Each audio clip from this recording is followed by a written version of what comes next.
back to the channel. Today we're going to be doing another talk through spell. It's going to be a commanding oil today. And this oil is in my book, Magical Oils, 100 Spell Oils to Use in Your Magical Practice. The link to this will be in the description box below. It is a really useful book if you're interested. It has 100 spell oils to make yourself. So if you're interested, the link will be in the box below. But we're doing a commanding oil today. So this is going to be used for any commanding domination work. So anything that you're forcing your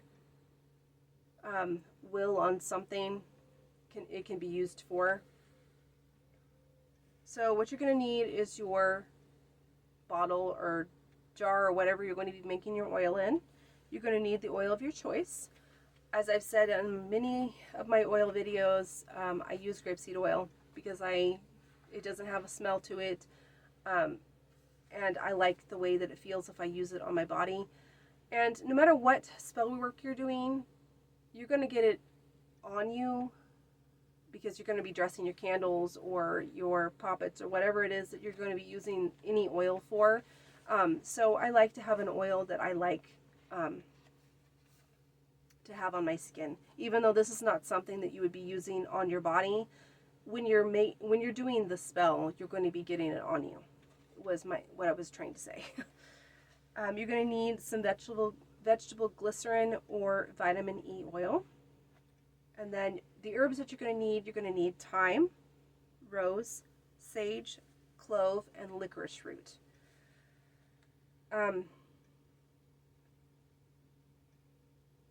And then we're going to get into how we actually make the oil. So we're going to cleanse our space and all of our tools and everything, however you do that. You can smoke cleanse, you can water cleanse, you can energetically cleanse. It's totally up to you. You're going to take the bottle that you're going to be making your oil in, and you're going to fill that bottle 1/4 of the way with vegetable glycerin or vitamin E oil. So if my bottle's this big, I'm going to put 1/4 of that bottle with vitamin E oil or the vegetable glycerin. The vegetable glycerin, by the way, is really cheap on Amazon, and it'll last you a long while. But what it does is it helps preserve your oil long enough for you to be able to use it before it goes bad. And then what I like to do is I put another small amount of oil, probably another 1/4, so that will give you about half of your container with the oil of your choice. And then I'm going to enchant my herbs and add them to the bottle one at a time, enchanting it for my purpose of commanding. Since this is kind of just a general commanding oil, and so you have it on hand when you need to do a commanding working or add it to a different spell that needs more of a nudge to command someone to do something.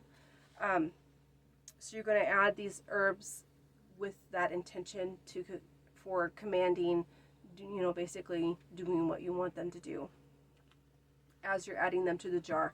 And then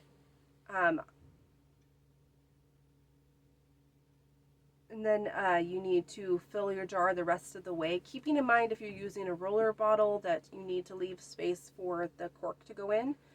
I don't use, or the roller bottle to go in. I don't use cork top bottles for oils because the cork itself will seep. The oil will seep up into the cork, and then it won't seal anymore. So you need an airtight bottle, whatever you're going to be using, a dropper bottle, a roller bottle, something with a metal lid or a plastic lid, something that's solid.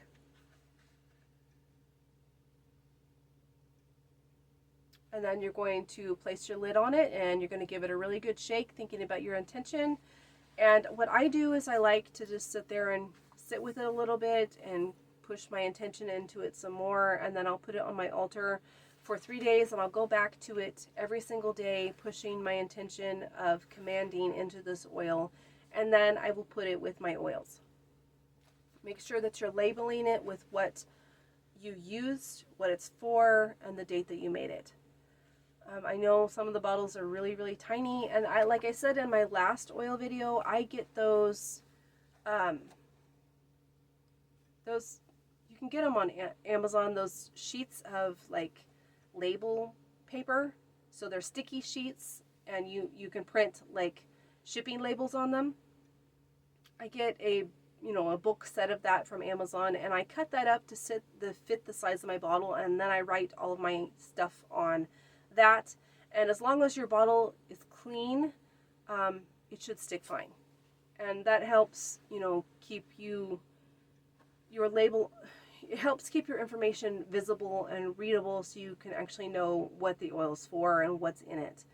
And then the date that you made it, because if you don't write the date on it, you may not ever remember when you made it, and it could be 10 years old, and by then it's going to be bad. So, and another little tip is always smell your oil. If it smells weird, don't use it. Unless you're using it for something that would work really well for that. Like hexes or sour jars or something like that you're going to be you want something rancid to be used in, you could use it for that. But otherwise I wouldn't use it, because you're putting something bad onto your spell, and that really doesn't put out to the universe the vibe that you want to be putting out. So always keep your oils in a cool, darker place, not in direct sunlight. I have like those amber bottles, so they're brown, and that helps with the light, because the light will make it go bad really quickly. So keep that in mind. Cool, darker place. It doesn't have to be like in total darkness, just out of sunlight. Okay, so I'll see you next time. Bye.